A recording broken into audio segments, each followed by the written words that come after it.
Estoy grabando. Bueno, ahora sí. Sigamos entonces. Vuelvo a presentar. Ahora sí la puse a grabar. Muchas gracias por hacerme acordar. Me había reolvidado, mira. Ya es la segunda vez que me pasa. Nada más que la primera vez que me pasó, di la clase completa y nunca la grabé. Bueno, ahora sí. Bueno, me olvidé lo que estaba diciendo. Bueno, eso, que de Platón sí disponemos de una teoría, digamos, sistemática en el sentido de que Platón aborda la gran mayoría de las preguntas filosóficas que nosotras planteábamos en la unidad 1. Si ustedes recuerdan, en la unidad 1 nosotros hacíamos como una listita de preguntas o de cuestiones filosóficas, qué sé yo, la metafísica que se pregunta por lo real, la nociología por el conocimiento, la ética por el bien y por el mal, la justicia, la belleza. Platón aborda prácticamente todas esas preguntas filosóficas en su obra, entonces es como que disponemos de una teoría completa de Platón, perdón. Aquí nos vamos a centrar específicamente en la pregunta o en la respuesta, mejor dicho, que da Platón a la pregunta por lo real. Y para dar esa respuesta, lo que hace Platón es tomar aportes. Por un lado, obviamente, de su maestro, de Sócrates, y por otro lado también de los presocráticos, de los cuales nosotros nombramos algunos, que son filósofos que Platón conoce muy bien, y que han formado parte también de su educación, digamos, como ciudadano ateniense, porque Platón era un ciudadano, digamos, era una persona de clase media alta que había tenido acceso a la educación que recibían en ese momento las personas acaudaladas, digamos, de Atenas. De Sócrates, Platón lo que va a tomar es esa preocupación que nosotras hablábamos la clase pasada de lo universal. Si ustedes recuerdan, en la clase pasada yo contaba esto de Sócrates, ¿no? Sócrates les peleaba a los sofistas la idea de que tenía que haber una esencia de verdad, una esencia de justicia, una esencia de belleza, porque si no hubiera una esencia, si no hubiera una cosa que esos objetos fueran, no podríamos ni siquiera hablar de ellas. En esto va a coincidir Platón con Sócrates, y también va a coincidir en su preocupación por las cuestiones éticas y políticas que habían estructurado ese giro antropológico, ese giro socrático que yo les mencionaba la clase pasada. Pero en lo que se va a distanciar de Sócrates es precisamente en la pregunta por lo real. Sócrates en su filosofía se había concentrado en las cuestiones éticas, políticas, humanas, y había como dejado de lado esa pregunta que se habían hecho los presocráticos y que se había hecho la filosofía hasta ese momento, que tenía que ver con la pregunta por lo real. Platón va a ser quien retome esa pregunta presocrática por lo real y quien la ponga en diálogo precisamente con los aportes de Sócrates. Y de los presocráticos, Platón va a venir como a mediar entre las doctrinas de Heráclito y Parménides, que si ustedes recuerdan, la clase pasada las veíamos como teoría contrapuestas, ¿no? Como el Boca River de la filosofía griega eran Heráclito y Parménides en ese momento. Mientras que Heráclito afirmaba que la realidad era puro cambio, era puro devenir, era pura inestabilidad, Parménides afirmaba todo lo contrario. Entonces, Platón va a tomar de Parménides, va a coincidir con Parménides en que tiene que haber una realidad eterna, una realidad inmutable, una realidad que no sea la de este mundo sensible, porque el conocimiento tiene que tener esas características. Ese conocimiento de esencias que Sócrates buscaba no es un conocimiento cambiante, no es un conocimiento que esté cambiando todo el tiempo, sino que es un conocimiento de esencias, un conocimiento de lo eterno. Y en ese sentido, entonces, va a coincidir con Parménides, pero va a coincidir con Heráclito en que este mundo es un mundo de cambio, es un mundo de devenir, y es un mundo que es real, que no es un mundo de mentira, como decía Parménides. Por lo tanto, también se va a distanciar de los dos. De Parménides se va a distanciar en el sentido de que no va a admitir que solamente hay dos posibilidades, que o el ser o la nada y nada más, sino que va a creer que este mundo sensible, sin ser ese ser perfecto, eterno, inmutable, tampoco es la pura nada, sino que es un mundo que está en el medio entre esas dos posibilidades. Y por lo tanto se va a distanciar también de Heráclito y va a decir que si bien este mundo es cambiante, inestable y demás, hay otro mundo que tiene las características del ser de Parménides. Y a partir de ahí, Platón lo que va a sostener es que entonces existen dos mundos. Este mundo en el que vivimos, al que Platón le va a llamar mundo sensible. En este mundo sensible hay cosas, hay objetos, qué sé yo, está este celular que tengo al lado, está el mate que estoy tomando, estoy yo, está la silla en donde estoy sentada. Todas estas son objetos del mundo sensible, y los objetos del mundo sensible, si ustedes miran la listita que tienen ahí, tiene todas las características que le había dado Heráclito al mundo, ¿no? Son múltiples, hay muchos mates, no hay uno solo, son cambiantes, son temporales, son cosas imperfectas que captamos por los sentidos. Pero además, para Platón hay otro mundo que Platón va a llamar el mundo inteligible, que es un mundo en donde hay ideas. ¿Qué son las ideas? Las ideas son como los modelos de los cuales surgen esas cosas sensibles que habitan en este mundo.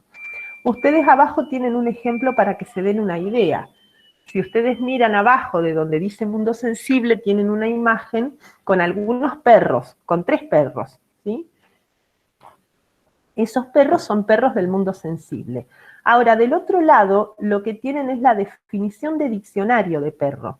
Si ustedes buscan la definición de perro en el pizarrón, debería decir más o menos lo que dice esa definición que tienen ahí, que es un mamífero carnívoro, doméstico, bla, bla, bla. Esa definición sería la idea de perro. Para Platón, esa idea de perro no es una mera definición, sino que es un objeto. Las ideas son cosas existentes para Platón, que existen en el mundo inteligible y que son como el modelo gracias al cual existen los perros sensibles.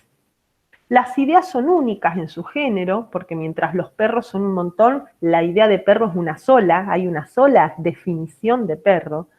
Las ideas son permanentes, porque a pesar de que esos 3 perritos que ven en las fotos, no sé, se mueran en algún momento, van a haber otros perros y la definición de perro va a seguir siendo la misma. La idea es eterna, a diferencia de los perros sensibles. La idea es perfecta, y a la idea no la captamos por los sentidos, sino que la captamos con la razón, con la inteligencia.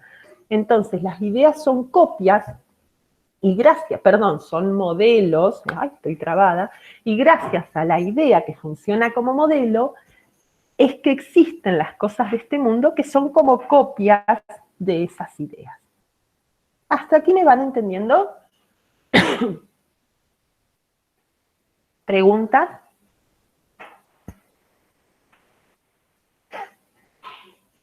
Interpreto como que no hay pregunta. Bien, sigo entonces, cualquier cosa me interrumpen. Nosotras, para tratar de explicar algo de todo esto, vamos a tomar un pedacito del diálogo que quizás es el más famoso de todos los que escribió Platón, que se llama La República. En La República hay creo que en los libros quinto, por ahí, están las 3 alegorías más famosas de la historia de la filosofía, que son la alegoría del sol, la de la línea y la de la caverna. La alegoría de la caverna yo calculo que es el relato más famoso de toda la historia de la filosofía. Una alegoría es cuando alguien, digamos, tiene un significado similar al que sería una metáfora. Cuando yo quiero explicar algo y ese algo que quiero explicar es muy difícil o es muy abstracto y tengo que recurrir a otra cosa parecida para poder explicarlo, lo que estoy haciendo es plantear una alegoría, es decir, comparar una cosa con otra para poder explicarlo más fácil. En el pedacito de la República de la cual estamos hablando y donde se están planteando las 3 alegorías, Sócrates, en realidad Platón, pero Platón pone en boca de Sócrates, está conversando con sus discípulos acerca de la educación del gobernante. De hecho, el libro se llama República porque precisamente el tema del libro, la República, lo que plantea es cómo sería una sociedad ideal. La República es la gran utopía platónica. es el ejemplo clarito del texto de Villoro, donde decía que la filosofía propone una vida nueva, una vida buena. Bueno, precisamente en la República, Platón lo que hace es pensar cómo sería una sociedad copada, una sociedad completamente justa, una sociedad perfecta que no le haya matado a Sócrates. En ese pedacito del libro, de lo que están hablando Sócrates con sus discípulos es de cómo debería ser educado el gobernante, qué educación debería recibir. Y lo que surge en el diálogo, y en lo que por ahí están todos de acuerdo, es que, en que un gobernante debería ser bueno. Entonces empiezan a debatir y empiezan a discutir acerca de qué significa, qué es ser bueno, y ahí viene entonces la pregunta, ¿por qué es el bien? Y ahí es donde Platón plantea la primera alegoría.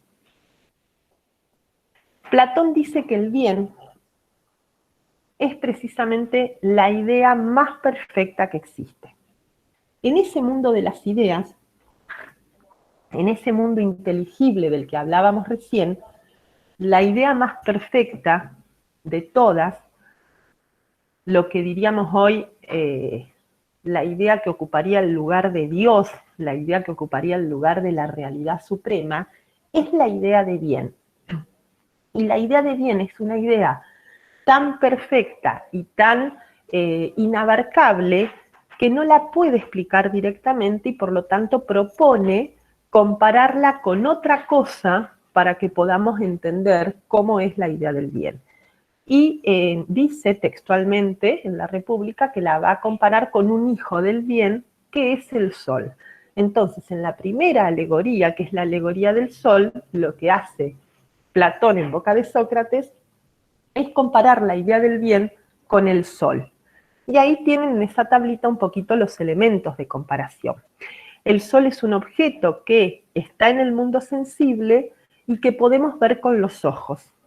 De la misma manera, el bien es una idea que está en el mundo inteligible y que podemos ver con la inteligencia. Fíjense esta comparación que va a ser muy habitual en toda la historia de la filosofía e incluso hasta el día de hoy, ¿no? Como le decimos a una persona muy inteligente que es una iluminada, esta comparación de la inteligencia y de la razón con la luz y esta idea de que la inteligencia conocería las cosas a comparación de cómo el sol ve los de cómo los ojos ven los objetos. Pero ocurre algo. ¿Qué pasa si quiero mirar el sol directamente? ¿Alguna vez han intentado mirar directamente al sol? ¿Qué pasa? ¿Qué ocurre? A ver. Sí, nos encanta, no podemos fijar la mirada en él. No se puede, exacto. Esto es lo que plantea Platón. Con la idea del bien pasa lo mismo. La idea del bien es tan grosa y tan perfecta que nuestra inteligencia, que no es perfecta, cuando la quiere captar se encandila. Entonces no la puede captar directamente. Tenemos que captarla a través de las otras ideas que el bien ilumina. Lo mismo pasa con el sol. Consideremos que este tipo está hablando en el siglo V a.C., no existía la luz eléctrica, la única manera de tener luz y de poder ver era el sol. Entonces Platón dice, fíjense lo que hace el sol. El sol hace fundamentalmente tres cosas. Por un lado, el sol me ilumina a mí, quiero decir, ilumina mis ojos, ilumina mi vista para que mi vista pueda ver. Por otro lado, el sol ilumina los objetos, ilumina el mundo, ilumina, qué sé yo, las piedras del río, los árboles, para que yo los pueda ver. Y en tercer lugar, el sol es causa de la vida. Platón, como la mayoría de los primeros filósofos griegos, es muy observador de la naturaleza y se da cuenta de que la vida no se desarrolla, sino es gracias un poco a la luz del sol que ilumina, digamos, y que permite la vida en el mundo. Lo mismo ocurre con la idea del bien. La idea del bien ilumina mi inteligencia, ilumina las ideas y también es causa de que las ideas existan, también es causa de que las ideas sean buenas. Fíjense que aquí estamos usando la palabra bien no en un sentido moral necesariamente, sino en un sentido mucho más general. Es decir, las cosas son buenas porque buscan cumplir con su función. A ver si me puedo explicar. No sé, yo soy docente. Y yo busco ser buen docente. ¿Qué significa que busco ser buen docente? Que busco acercarme lo más que puedo a la idea de docente que está en el mundo inteligible, y gracias a la idea del bien es que esa idea es buena. Y ser buen docente no significa portarme bien, qué sé yo, no pegarle a nadie. Ser buen docente significa hacer bien mi laburo, qué sé yo, explicar bien, corregir, no sé, lo que sea que haga un buen docente, ¿no? Lo mismo pasa con cualquier cosa, qué sé yo, una silla. Una silla busca ser buena silla en el sentido de que busca ser un objeto que sirva para sentarse, si es que eso sería la idea de silla. Y en ese sentido busca acercarse a la idea de silla, y en ese sentido es que la idea de bien iluminaría toda la realidad, porque toda la realidad de alguna manera busca ser buena, acercándose a esa idea de bien. ¿Hasta aquí me van siguiendo? ¿Preguntas?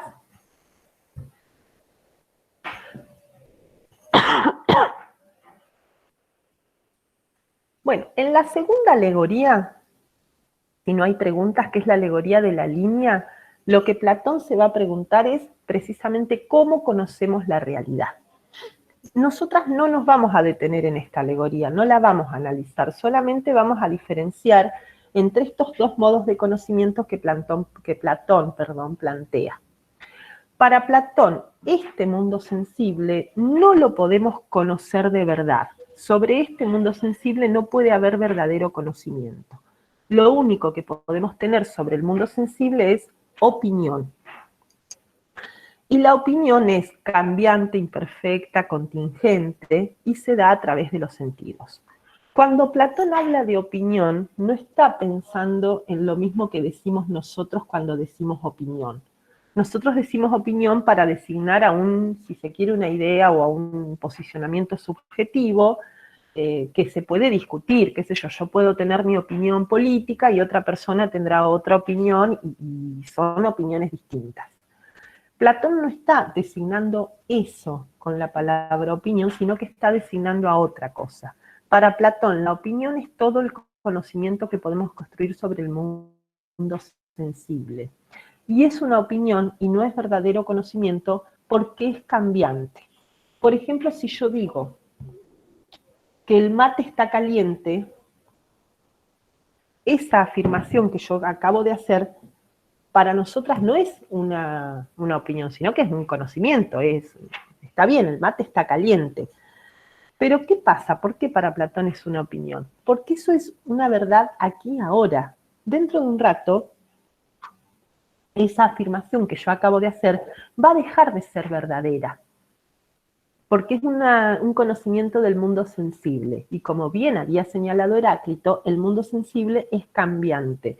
Entonces, cualquier conocimiento empírico que yo pueda construir sobre el mundo sensible va a ser un conocimiento que se va a modificar, porque el mundo sensible precisamente es contingente, imperfecto y cambiante. El verdadero conocimiento no se construye sobre el mundo sensible, sino que se construye sobre el mundo inteligible. Y ahí sí se construye a través de la inteligencia y es conocimiento de lo permanente, de lo perfecto y de lo necesario. Si yo en lugar de decir que el mate está caliente, digo que el mate es una infusión que, no sé, que se toma en algunos países de América Latina, por decir, estoy planteando la idea del mate, ese conocimiento no se va a modificar dentro de un rato. Ese conocimiento va a seguir siendo verdadero. Es un conocimiento permanente, perfecto, necesario. Lo mismo podemos plantear con el conocimiento matemático. Si yo digo que 3 más 3 es 6, ese conocimiento no va a dejar de ser verdadero. Eternamente va a ser verdadero que 3 más 3 va a ser 6, independientemente de lo que ocurra en el mundo sensible. ¿Vamos bien hasta aquí? ¿Preguntas? ¿Dudas? ¿Están despiertas?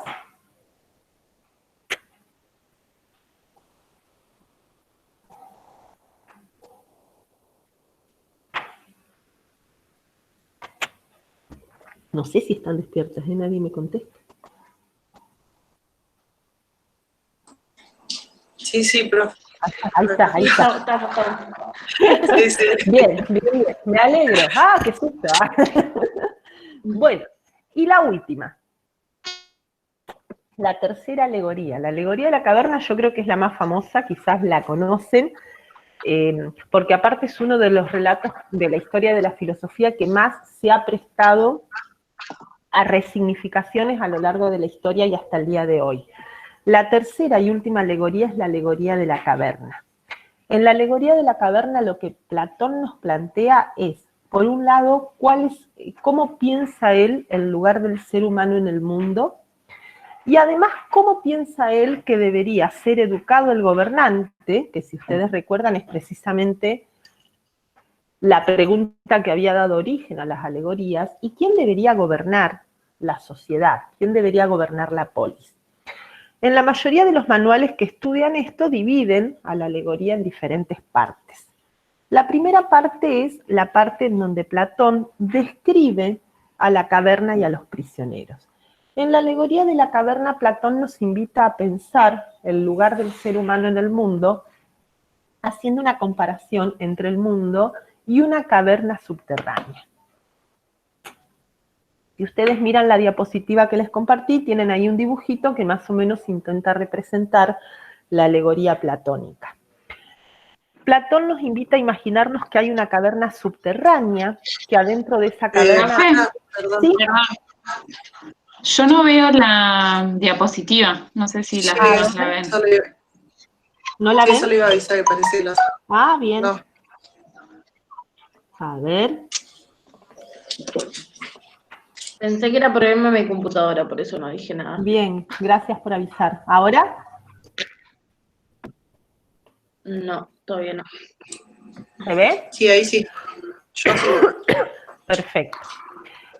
Decía, la primera parte de la alegoría, Platón nos invita a imaginar que hay una caverna subterránea, que adentro de esa caverna viven unas personas, que esas personas que viven adentro de la caverna están encadenadas de pies y manos de tal forma que no se pueden mover y que ya nacieron así, que ya nacieron encadenados y sin poder moverse, y están todo el tiempo y toda su vida mirando la pared del fondo de la caverna.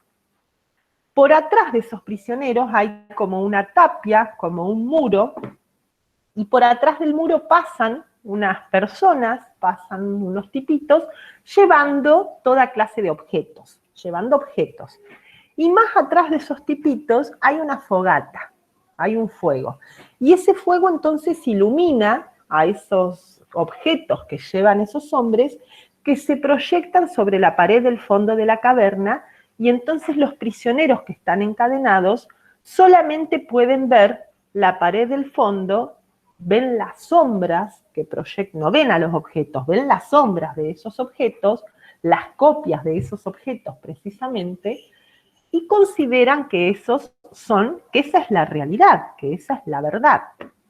Hasta que en algún momento, y ahí empieza la segunda parte de la alegoría, uno de los prisioneros logra liberarse. Cuando uno de los prisioneros logra liberarse, en un primer momento lo que ocurre es que le duele absolutamente todo, porque ustedes calculen que nació y que estuvo toda su vida encadenado y sin poder moverse. Por lo tanto, después de tantos años encadenado y sin poder moverse le duele un montón. Y no solamente siente dolor, sino que además se empezaría a sentir muy confundido cuando empezara a descubrir que en realidad lo que veía eran solamente sombras de otros objetos que estaban más atrás. Este tipito de a poco comenzaría, dice Platón, a salir de la caverna, comenzaría a salir hacia el mundo exterior, a trepar, a ir hacia arriba, hasta que finalmente podría salir al mundo exterior y vería la realidad. Y por supuesto la realidad en la que vivimos le gustaría mucho más que el mundo que está adentro de la caverna. Descubriría que afuera hay otros objetos que son mucho más bellos, mucho más perfectos que los objetos con los que vivía adentro de la caverna. Finalmente, y en último lugar, este hombre reconocería que el sol que está en el mundo exterior, ahí me quedó la palabra solo escrita, debería ser sol, es la causa primera, dice Platón, de todo lo que existe. Es decir, que en realidad todo lo que existe, tanto adentro como afuera de la caverna, existe gracias al sol que está afuera. Finalmente, cuando completó todo este recorrido, el prisionero comenzaría a recordar a sus compañeros que quedaron adentro de la caverna, que quedaron prisioneros, y sentiría lástima por ellos, dice Platón, porque no ven toda esa perfección a la que él accedió. Pero por otro lado, sentiría que es su obligación volver a buscar a sus compañeros y contarles lo que vio. Entonces, en la tercera parte de la alegoría, lo que hace el prisionero es regresar a la caverna a tratar de liberar a sus compañeros de prisión. ¿Qué ocurriría cuando este tipo regresa a salvar a sus compañeros? Volvería a ser otra vez torpe, volvería otra vez a sentirse confundido, porque ya se acostumbró a la luz del sol, ya se acostumbró a estar afuera. Entonces volver a la oscuridad, volver a la vida que llevaba antes, le costaría un montón. Entonces es muy probable, dice Platón, que los compañeros lo tomen por un loco, lo maltraten, que por supuesto no le crean, e incluso dice que hasta puedan querer matarlo. Y este es el relato que nos cuenta Platón en la alegoría de la caverna. Y entonces después, en la cuarta parte, lo que hacemos es interpretar a esa alegoría, a ver qué les parece, qué significa esta alegoría, qué representa la caverna, qué representa el mundo de afuera, qué representan los prisioneros encadenados, quién es el tipito que salió afuera y volvió y lo maltrataron. A ver, ahora las escucho a ustedes. Sócrates. ¿Quién es Sócrates? Que logró salvar. Mientras te escuchaba, pensaba en las lecturas de la semana anterior, entonces pensaba que los que estaban atrapados son en el mundo sensible y el afuera representaría el mundo de las ideas y del sol el bien. Exactamente. Entonces Sócrates, que logró salir, después quiso venir a rescatarlos y lo mataron. Bien, perfecto, esa es la alegoría, es decir, los prisioneros encadenados somos nosotros y la caverna es el mundo sensible. Y las sombras que se proyectan en la pared son las opiniones que la sociedad toma como verdaderas cuando en realidad son meras sombras del conocimiento real. Y el hombre que salió es el filósofo que de alguna manera puede ser leído claramente como la figura de Sócrates y como una manifestación del enojo que Platón tiene ante lo que Atenas le hizo a Sócrates. Y aquí en la alegoría de la caverna hay dos cosas importantes. Por un lado, la cuestión política. ¿Quién debería gobernar la polis? Debería gobernar la polis un filósofo. Para Platón, el gobierno ideal que él plantea en su república es el de una aristocracia intelectual. ¿Quiénes deberían gobernar la polis? El grupo de filósofos, porque los filósofos son los que más saben, son los más sabios, son los que salieron de la caverna precisamente y por lo tanto son quienes están preparados para guiar a los demás. Y la polis es injusta porque está gobernada por los que están adentro de la caverna, por los que creen las opiniones como si fueran verdades. Y por otro lado también su concepción de la educación. La salida de la caverna es la forma en que Platón está pensando la educación del filósofo. La educación es un proceso, y es un proceso que puede ser incómodo, que puede ser doloroso, que requiere sacrificio, que requiere esfuerzo. Salir de la caverna no es despertarme una mañana y sentirme iluminado, sino que es un esfuerzo que requiere de un tiempo y de un proceso complejo. Y ahí también está, La República es un libro que está prácticamente todo dedicado a la educación, solo a la educación de los gobernantes. No se sabe cómo pensaba Platón educar al resto, pero precisamente plantea la educación como un proceso que lleva muchísimos años. Bien, este relato ha sido reinterpretado de muchas maneras hasta el día de hoy. Ustedes en los materiales que se van a llevar, y si me trabo no puedo pasarla, ahí está. Por un lado hay dos interpretaciones muy actuales de la caverna platónica. La primera interpretación tiene que ver con los medios de comunicación. pensar hoy a las redes sociales y al funcionamiento de los medios precisamente como grandes constructores de realidad que no presentan o que no pretenden de ninguna manera mostrar lo que de verdad ocurre, sino que pretenden meramente instalar sus propias verdades.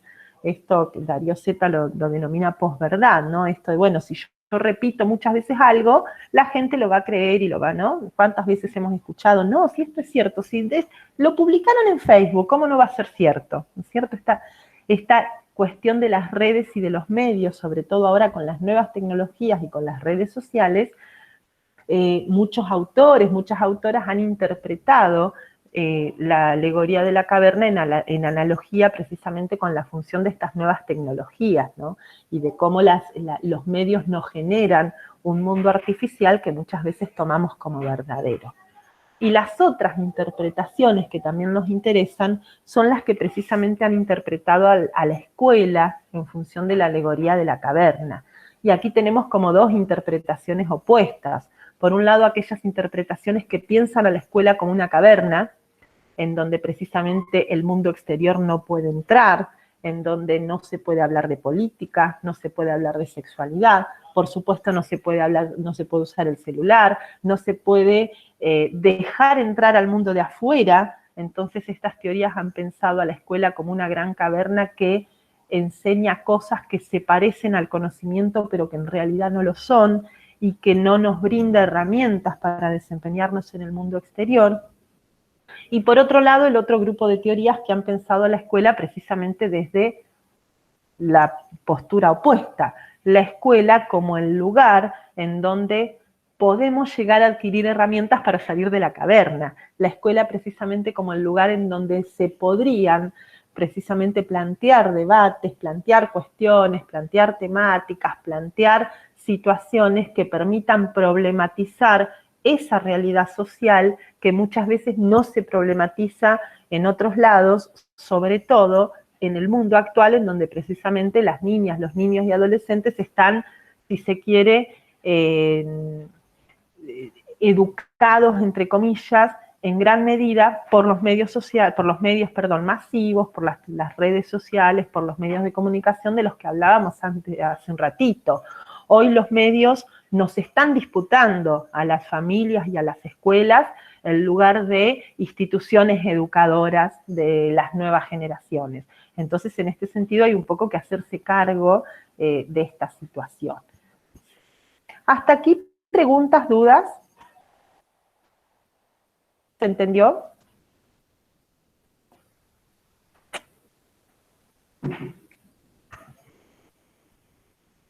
¿No hay dudas?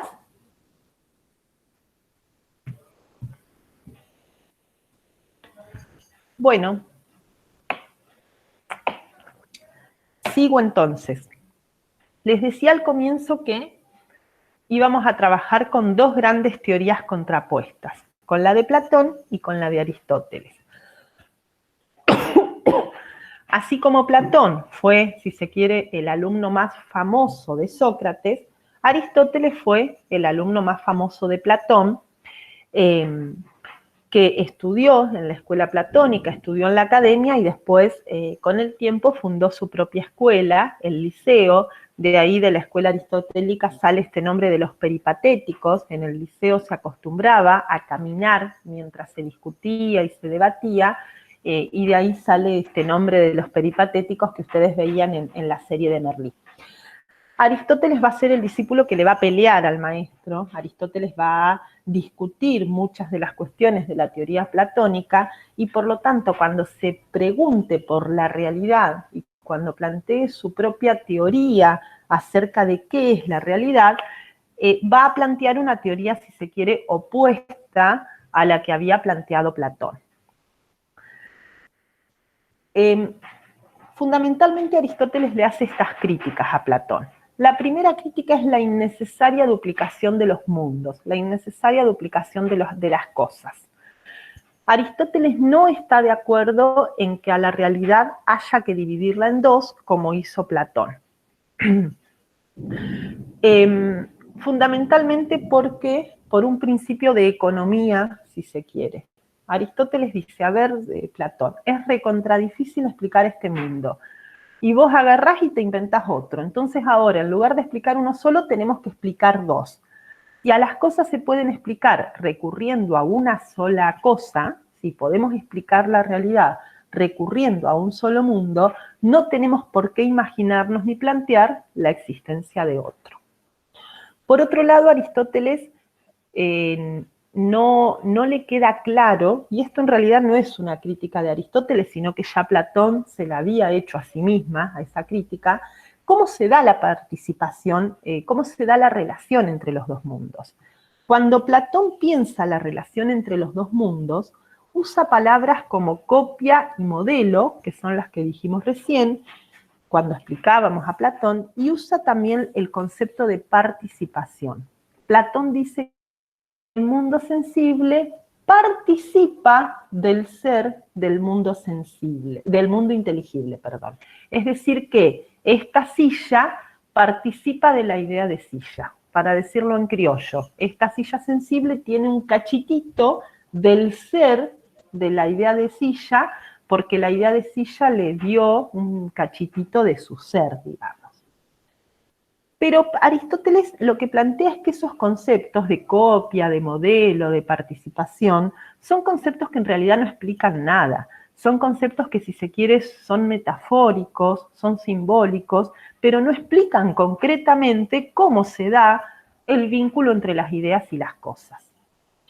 Para Aristóteles no es necesario que exista el mundo sensible. Aristóteles se pregunta y dice, a ver, si el mundo inteligible es tan copado, si el mundo inteligible es tan perfecto, si está lleno de ideas eternas, inmutables, en fin, todas las características que Parménides le había dado a su ser, ¿para qué existe el mundo inteligible? El mundo sensible, perdón. ¿Con qué necesidad? No es necesario, si existe un mundo tan perfecto, que exista el otro. ¿Por qué no existe solamente el mundo inteligible entonces? Pregunta Aristóteles. Y el cuarto y último argumento, que es un argumento que recurre a la lógica, es conocido con el argumento del tercer hombre. A ver, ¿cómo explico este argumento? Para que lo entiendan. Aristóteles dice, si hay dos hombres, qué sé yo, está José y Pedro. José y Pedro en algún punto se parecen porque los dos participan de la idea de hombre. Son los dos hombres, entonces el parecido, yo digo que José es un hombre y que Pedro es un hombre, porque los dos participan de la idea de hombre. Pero entonces con ese criterio, dice Aristóteles, José no solamente se parece a Pedro, sino que José también se parece a la idea de hombre. Entonces Aristóteles lo que plantea es, bueno, entonces entre José y la idea de hombre debería haber otra idea que explique por qué José se parece a la idea. Por eso el argumento del tercer hombre. Deberíamos plantear una tercera idea y así tendríamos que plantear ideas hasta el infinito y al final lo que ocurriría es que habría más ideas que cosas en el mundo sensible, porque lo mismo ocurriría con cada cosa, ¿no? Dos sillas se parecen porque son sillas y participan de la idea de silla.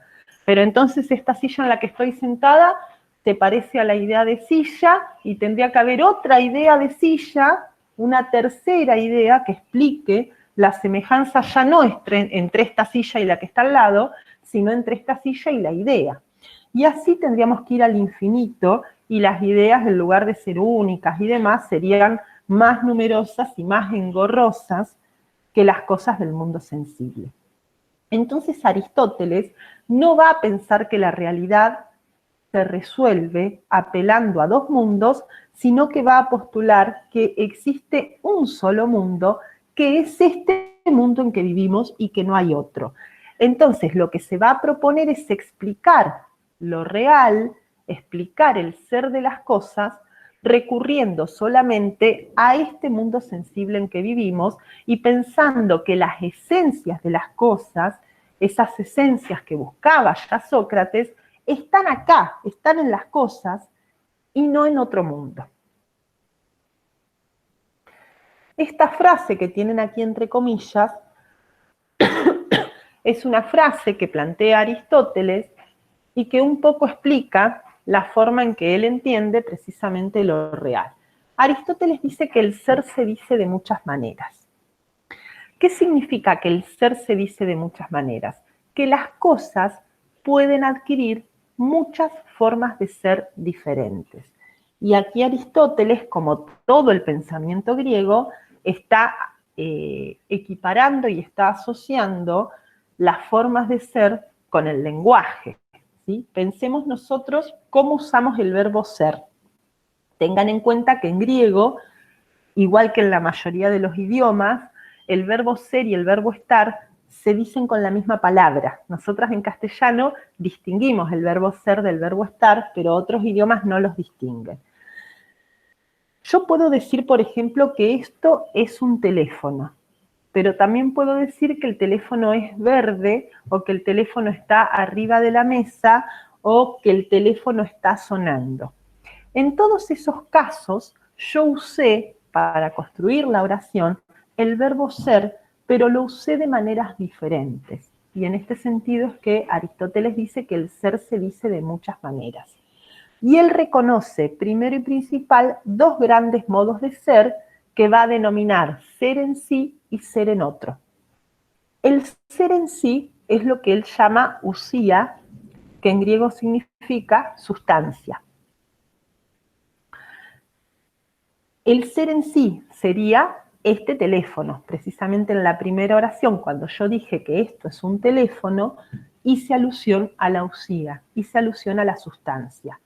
La sustancia es un ser en sí porque existe en forma independiente, mientras que los accidentes no existen en forma independiente, sino que son modos de ser que existen en la sustancia. Y Aristóteles, en su libro de las categorías, enumera 9 accidentes posibles que ustedes los tienen escritos ahí. Cantidad, cualidad, relación, lugar, tiempo, posición, posesión, acción y pasión. Por ejemplo, si yo digo que el teléfono es verde, ¿a qué accidente estoy haciendo referencia de los que están ahí? Cualidad. Cualidad. Cualidad. Si yo digo que el teléfono está en la mesa. Lugar. Lugar. Si yo digo que el teléfono está sonando.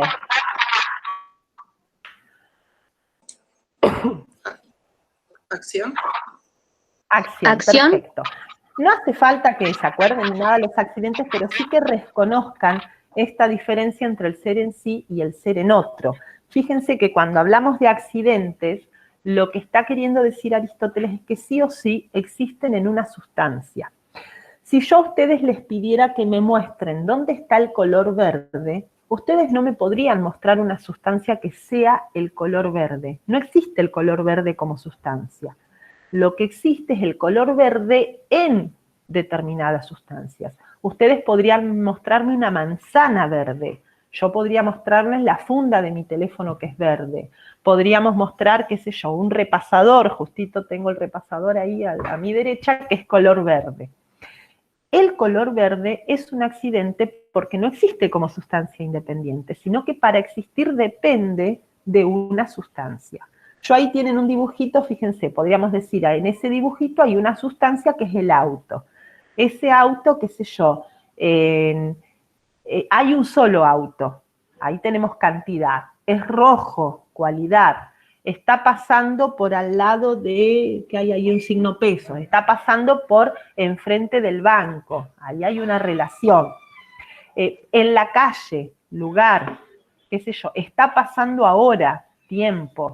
Está estacionado, posición, qué sé yo, tiene volante o tiene ruedas, posesión, está circulando, acción, está siendo mirado por todas nosotras, ahí tenemos la pasión, ¿sí? La pasión Aristóteles la usa en el sentido de lo que en lengua, en gramática, si recuerdan, era la voz pasiva, ¿no? Estoy siendo mirado por, o estoy siendo mordido por un perro, esta voz pasiva sería la pasión. Todos esos modos de ser son accidentes.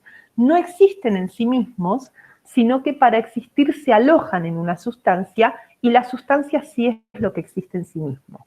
Pero sustancia y accidentes se necesitan mutuamente. Los accidentes no existen sin la sustancia y la sustancia no existe sin los accidentes. Y sustancia y accidentes existen en este mundo sensible. No hay otro mundo como pensaba Platón.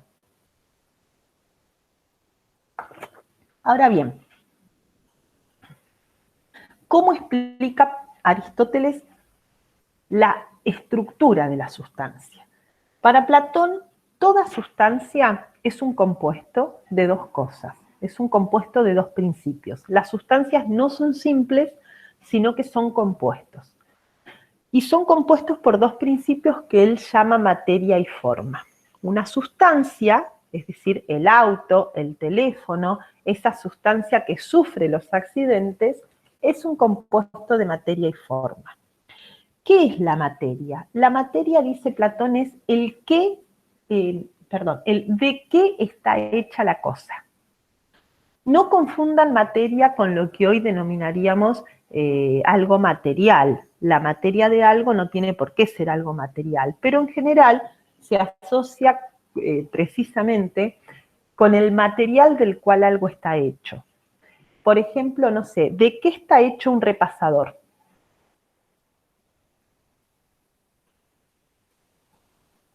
Tela. ¿Nadie? De tela, muy bien. Esa es la materia del repasador, ¿sí? El de qué está hecho. Digo, no tiene por qué ser algo material porque, por ejemplo, el tema de una conversación o la materia de una conversación puede ser el de qué estamos hablando, ¿no? ¿Me escuchan bien? Porque yo escucho como un rebote. Sí, se escucha bien. Ah, perfecto. La materia, entonces, de una sustancia es el de qué está hecha esa sustancia. En el caso del repasador, perfectamente de tela. Qué sé yo, una silla de madera o de hierro, de lo que sea. Y la forma es el qué de la cosa. Nuevamente, no se confundan con forma geométrica, sino que la forma correspondería a esa esencia platónica, a esa idea, a esa definición del perro que veíamos hace algunas diapositivas. La tela, la materia tela que ustedes mencionaron recién, podría ser repasador, podría ser toalla, podría ser mantel, podría ser vestido o podría ser pollera.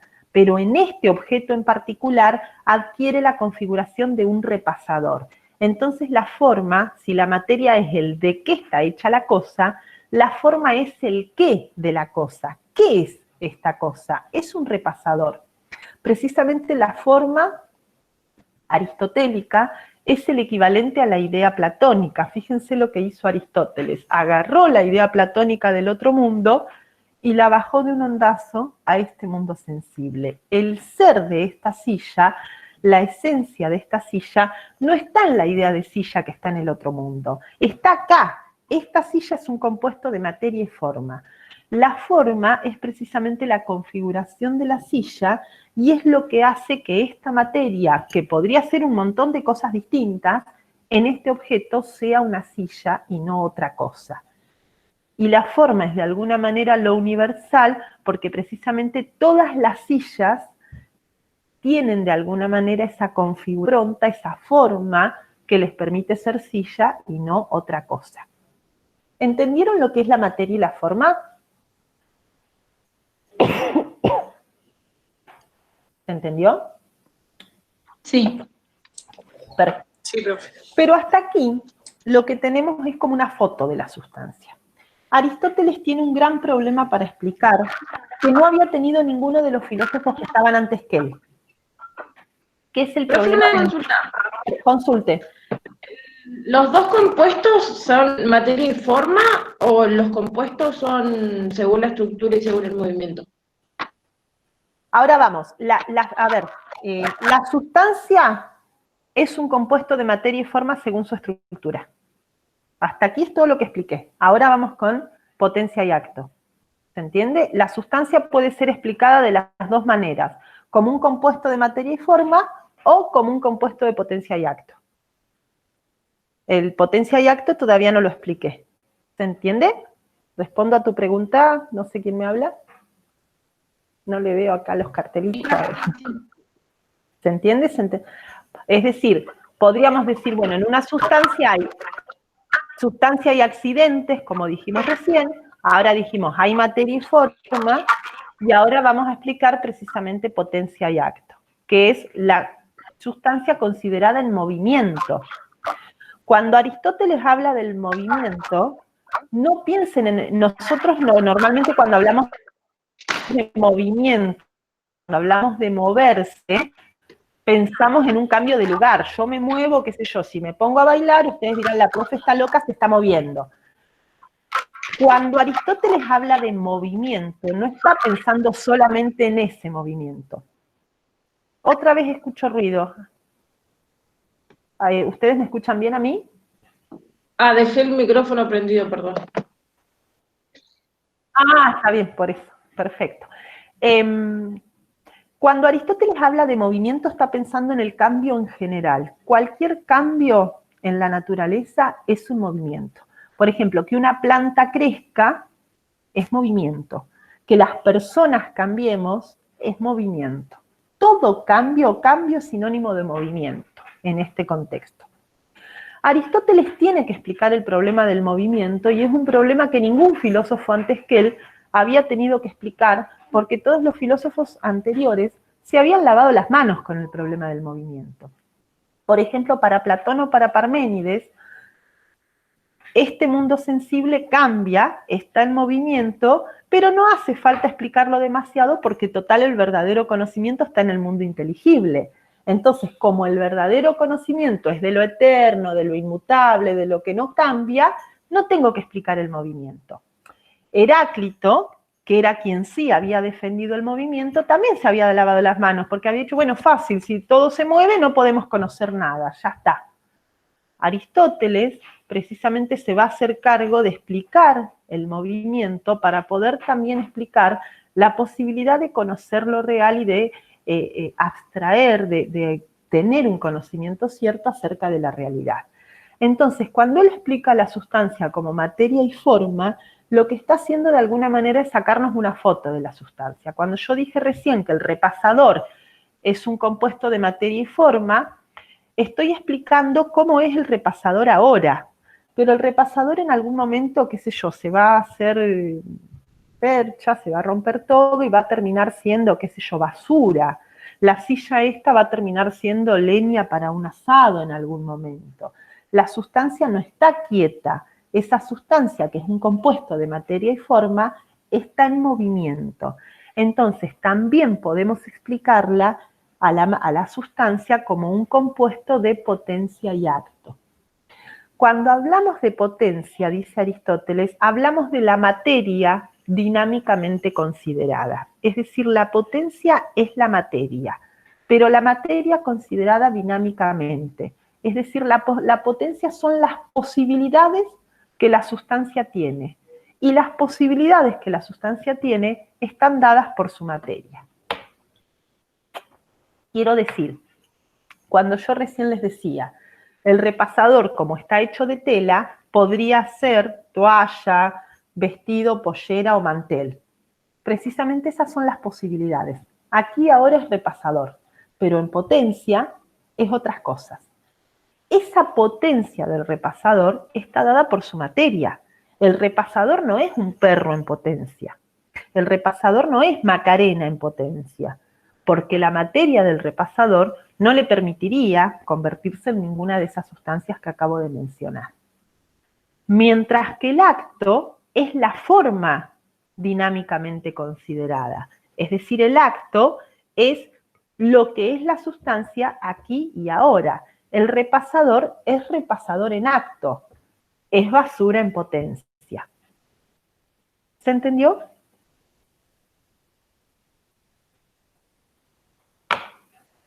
Sí, profe, re claro. Me alegro. Muy bien con el ejemplo. Bien, fíjense que ahí tienen un dibujito que un poco les permite comprender esto. Tienen el dibujito de una semilla. La semilla es semilla en acto, pero en potencia es el árbol. Ahí tienen, ¿sí? El árbol ya es árbol en acto. Ahora, ni la semilla ni el árbol son el Partenón que está ahí, porque no tienen una materia que les permita llegar a ser el Partenón. Entonces Aristóteles fue muy inteligente en explicar el cambio que los filósofos anteriores no podían explicar, porque los filósofos anteriores pensaban al cambio de manera contradictoria, que era lo que le pasó a Parménides. ¿Qué le pasaba a Parménides? Parménides decía, ¿cómo el cambio? Claro, si yo soy el ser y cambio, ¿a qué tengo que cambiar? Tengo que cambiar a la nada, tengo que cambiar al no ser. Y eso es imposible, no puedo, porque el no ser no existe, es una contradicción. ¿Qué es lo que va a plantear Aristóteles? Que el cambio no es del ser al no ser, el cambio es de la potencia al acto. Cuando yo cambio de ser en potencia a ser en acto. Yo no puedo cambiar hacia cualquier lado. Yo no soy, qué sé yo, no soy un auto. Y nunca podría ser un auto. Si cambio, tengo posibilidades limitadas de cambio que están dadas por mi materia y que son las potencialidades que realmente tengo. Por supuesto que hay potencialidades que jamás en mi vida voy a actualizar, pero las tengo, podría actualizarlas, ¿no? Yo me pienso en este momento en potencia en una playa del Caribe, y bueno, ojalá, pero todas las cosas difícil que esté en acto en alguna playa del Caribe. ¿Entienden lo que quiero decir? ¿Ven cómo soluciona Aristóteles este problema del cambio que para la filosofía anterior había sido un problema irresoluble? Porque claro, se pasaba del ser a la nada, lo que era imposible. Aristóteles dice, no, el cambio no es pasar del ser absoluto al no ser absoluto. Cuando yo cambio, paso de ser en potencia a ser en acto. Profe, ahí está. Y eso también se puede pensar no solo en lo material, sino en las identidades, en las potencialidades. Ah, ok, bien. Sí, con una particularidad. Por un lado, bueno, esto nosotros, yo por ahí en la carrera de lengua sí lo trabajo porque trabajamos más con estas cuestiones, pero Aristóteles presenta una teoría política sumamente patriarcal, misógina, machista, todas las características que quieran darle.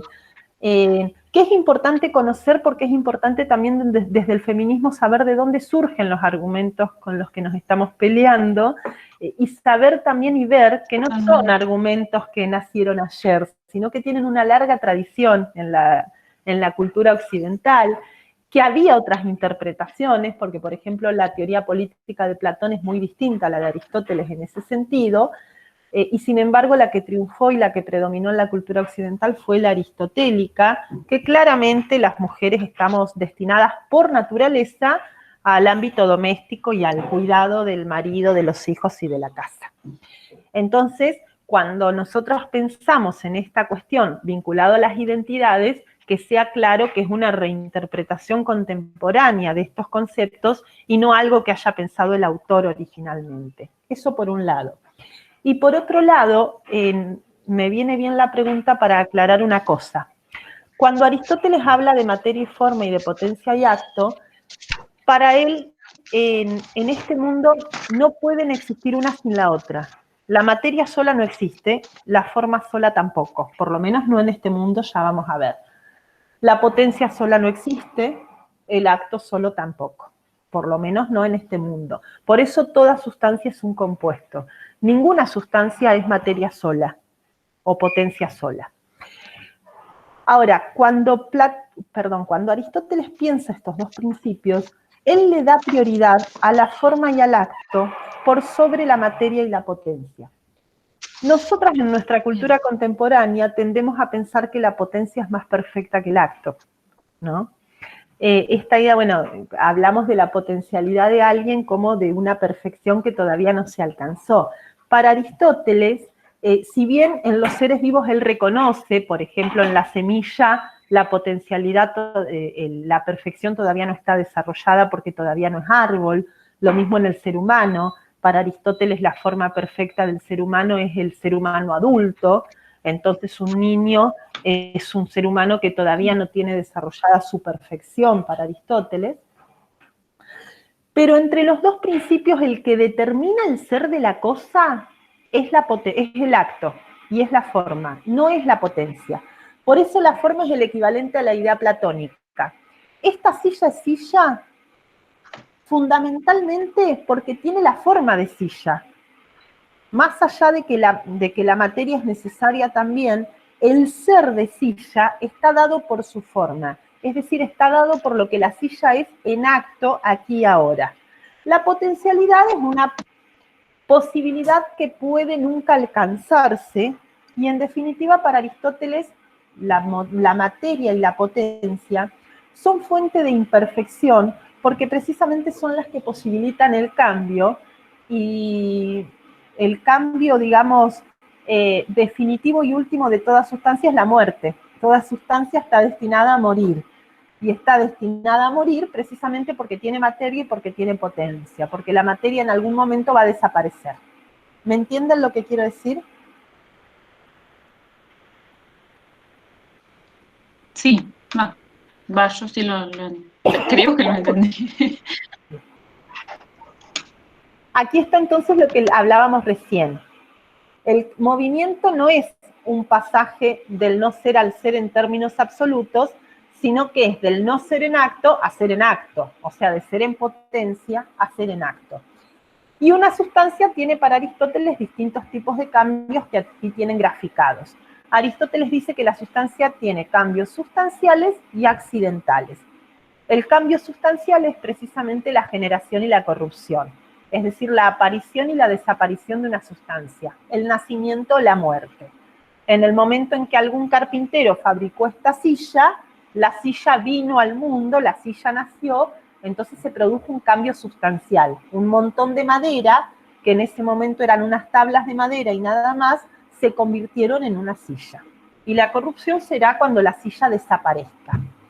Pero en el medio, entre la generación y la corrupción, la silla puede sufrir cambios accidentales, cuantitativos, cualitativos y locales.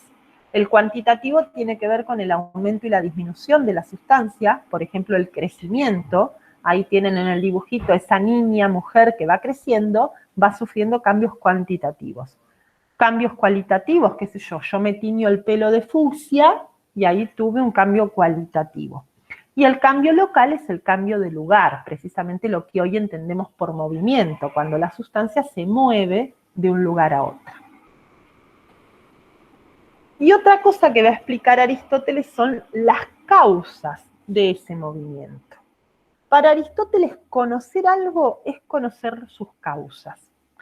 Para Aristóteles, el conocimiento no es como para Platón, conocer las ideas de otro mundo, sino que conocer esta silla es lograr darme cuenta de qué es lo que en esta silla es materia y qué es lo que en la silla es forma, qué es lo que en la silla es acto y qué es en lo que la silla es potencia, o cuál es la sustancia de la silla o la esencia de la silla y cuáles son los accidentes.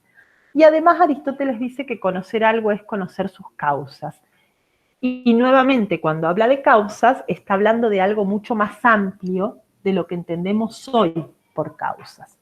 Aristóteles habla de que toda sustancia tiene 4 causas: formal, material, eficiente y final. Las dos primeras, la material y la formal, son nada más y nada menos que la materia y la forma, lo que vimos como materia y forma. La materia y la forma son causa del cambio de la sustancia porque de alguna manera son causa de que la sustancia sea lo que es. Esta silla es silla porque está hecha de madera, gracias a que la madera se configuró de esta forma particular, es una silla. Y lo mismo con la forma. Es una silla porque adquiere la configuración, la forma de las sillas, y por lo tanto es una silla.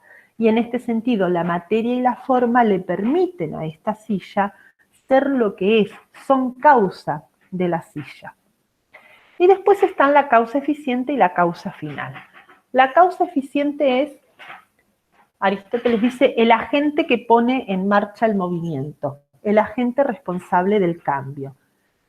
La causa eficiente es la forma en la que hoy entendemos la causa. Cuando hoy buscamos las causas de algo, lo que buscamos es lo que Aristóteles denominó la causa eficiente. Yo voy al baño y encuentro, no sé, todo tirado y lo primero que hago, bueno, ¿quién fue? ¿Quién fue? ¿Quién desparramó todo? Bueno, el que desparramó todo, diría Aristóteles, es la causa eficiente del despelote del baño. ¿Se entiende?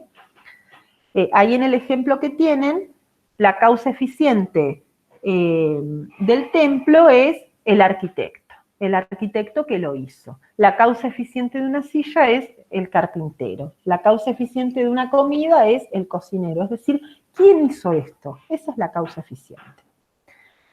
Y por último, la causa final es la más importante de las cuatro, porque también es un poco la que Aristóteles conceptualiza y agrega y da como una marca particular a toda su teoría. Muchos manuales nombran a la teoría aristotélica como una teoría teleológica. La palabra telos en griego significa finalidad, significa objetivo. Entonces la causa final es precisamente la finalidad, el objetivo hacia el cual la cosa tiende. La silla tiene una causa final que es servir para sentarse.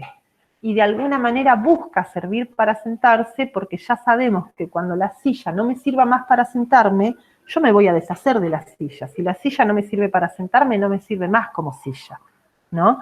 Entonces la causa final es un poco esto que Platón planteaba con la idea del bien también como finalidad de lo real, ¿no? Como todo busca ser bueno, Aristóteles lo conceptualiza en términos de causa final. Cada cosa que existe tiende a una causa final, tiende a una perfección, tiende a cumplir la función para la cual fue hecha. Ahí tienen un ejemplo con el templo a Palas Ateneas, ¿no? La causa material del templo es el mármol, del cual el templo está hecho. La formal estaría representada en los planos, digamos, la esencia, la forma del templo, la configuración. La causa eficiente el arquitecto, yo diría no solo el arquitecto, sino los pobres constructores que laburaron con el mármol ahí. Y la causa final, que es precisamente la finalidad. ¿Para qué fue hecho el templo? ¿Para qué sirve? Sirve para adorar, en este caso, a la diosa Palas Atenea. Y lo último de Aristóteles. Hasta aquí nosotros vimos que Aristóteles piensa la realidad planteando la existencia de un solo mundo, que en este sentido discute con Platón. Ahora, Aristóteles va a pensar a la realidad como una cadena de causas, precisamente esta idea de causalidad es muy importante en la teoría aristotélica. Y él plantea que es necesario, por una cuestión lógica, que exista una causa primera de todo lo que existe. Y en ese sentido Aristóteles va a pensar en una realidad suprema que tiene las mismas características que la idea del bien en Platón. Es decir, si bien la teoría aristotélica se pelea mucho con Platón en muchas cuestiones, en otras también va a tener algunas coincidencias, no por nada es el maestro. Y precisamente Aristóteles se pelea mucho con los dos mundos, no cree que exista dos mundos, pero no puede liberarse de la idea de que tiene que haber una realidad suprema que explique todo lo real. Porque si no, la cadena de causas no tendría ningún sentido porque caería al infinito. Es decir, a ver cómo puedo explicar esto. Para que algo pase de la potencia al acto, dice Aristóteles, es necesario de algo que esté en acto. Pero a su vez, eso que está en acto necesita de otra cosa que esté en acto. Y no se puede ir al infinito en la cadena de cosas que estén en acto. Por lo tanto, tiene que haber algo en la realidad que sea puro acto.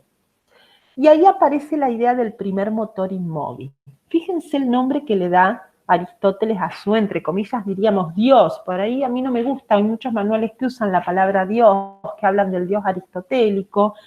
Yo le evito estos conceptos porque no tienen nada que ver con lo que después van a pensar las religiones con respecto a Dios. Para Aristóteles era griego, él creía en los dioses de su mitología. El primer motor inmóvil no era ninguno de los dioses de la mitología griega. Era una realidad perfecta, mucho más grosa que cualquiera de los dioses en los que creía su mitología. Fíjense el nombre que le da, primer motor inmóvil. ¿Por qué primero? Porque es el primero, es la primera realidad, digamos, es la realidad más grosa de todas. ¿Por qué motor? porque hace lo que hacen todos los motores. ¿Qué hace un motor? Mueve, es causa del movimiento.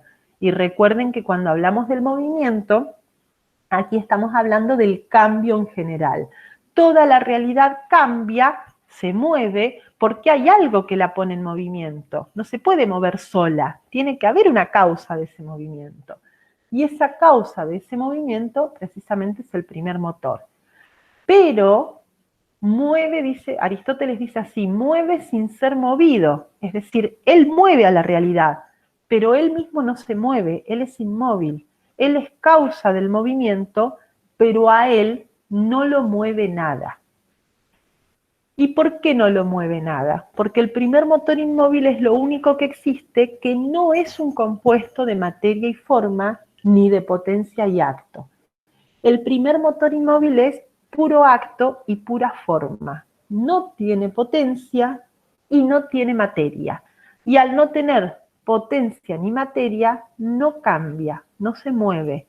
Es eterno, es inmutable, tiene todas las características que Platón le había dado a su idea del bien. Es la perfección absoluta. Es la causa de todo el movimiento del mundo. En una parte de la metafísica, Aristóteles dice que el primer motor inmóvil mueve como objeto de amor y de deseo. El primer motor inmóvil, en definitiva, es la causa final de absolutamente todo lo que existe. Es la perfección mayor que podamos pensar. ¿Por qué mueve como objeto de amor y de deseo? Porque de alguna manera, en la concepción aristotélica, toda la realidad, todo el mundo está enamorada, podríamos decir, del primer motor inmóvil. ¿Vieron en los dibujitos que veíamos cuando éramos más chicas del zorrino que perseguía y que la otra no le daba ni bolilla? Bueno, esa sería un poco la relación. Bueno, para quienes son más jóvenes, capaz que Pucca y Garu, Pucca y Garu eran, no me acuerdo bien, que también andaba, creo que era la pibita, Pucca andaba atrás y el otro no le daba. Bueno, así es la relación entre el primer motor inmóvil y el mundo. El mundo está enamorado del primer motor, anda atrás del primer motor, busca el primer motor, pero el primer motor no tiene ni siquiera conciencia de que el mundo existe. ¿Por qué no tiene conciencia? Porque al ser perfecto, tiene que estar en acto haciendo la actividad más perfecta que existe. Y la actividad más perfecta que existe es el pensar, es el pensamiento, es la razón. Pero no puede, dice Aristóteles, pensar en algo que esté afuera. El primer motor inmóvil no podría, por ejemplo, estar en acto pensando en el mundo. Porque si el primer motor inmóvil estuviera en acto pensando en el mundo, ya no sería perfecto, porque ya dependería, para poder estar en acto, de que existiera el mundo. Es decir, dependería de la existencia de otra cosa. Y para ser perfecto tiene que ser autosuficiente, no puede depender de nada más. Entonces es un gran ego absolutamente egoísta que lo único que hace es pensarse a sí mismo. Aristóteles lo define como pensamiento de pensamiento, ¿no? Está en acto haciendo qué, pensando. ¿Y pensando qué cosa? Y pensándose a sí mismo. Entonces no tiene ni siquiera noción de que el mundo existe, de que hay algo por fuera de él.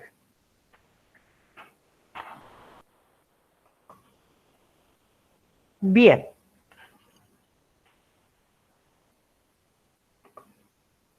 ¿Dudas? ¿Preguntas? ¿Se entendió?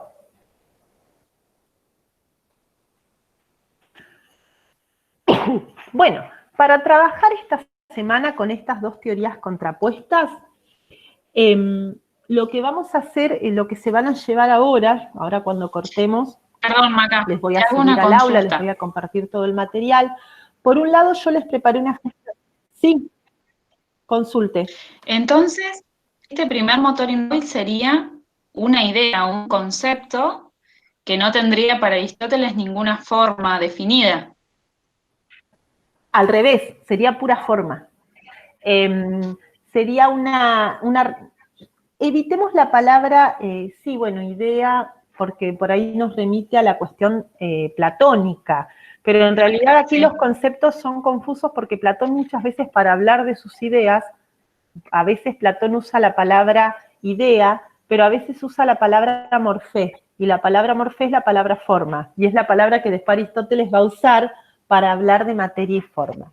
El primer motor es ni más ni menos que, salvando las distancias, porque está conceptualizado en forma diferente, ocuparía el lugar que ocupa en Platón la idea del bien en el sentido de ser una especie de divinidad. Es si se quiere, una realidad espiritual, como hoy pensaríamos a Dios. Dios no es materia. Quien cree en Dios no cree que Dios sea materia, sino que es una realidad espiritual. Tampoco quiero usar la palabra espiritual porque nuevamente nos remite a la religión. Aquí en la filosofía, cuando hablamos de algo inmaterial, cuando Platón o Aristóteles piensan en el alma, por ejemplo, la piensan como razón, no como espíritu divino, ni como alma, ni como algo vinculado, si se quiere, con lo sentimental o con lo espiritual. Lo están pensando exclusivamente en términos racionales. ¿Me explico? Bien, perfecto. El primer motor sería como una razón gigante, como pura razón, sin cuerpo. Como una inteligencia gigantesca sin cuerpo, una matrix gigante. No lo materializan ni en ninguna imagen, sino No, solo exactamente, es pura inteligencia, es pensamiento de pensamiento. No es ninguna imagen predefinida, es pura forma, puro acto, sin materia, sin cuerpo, digamos, porque tanto para Platón como para Aristóteles, las personas precisamente en este compuesto de materia y forma, el cuerpo, en Platón, el cuerpo humano es parte del mundo sensible, pero la razón es parte del mundo inteligible.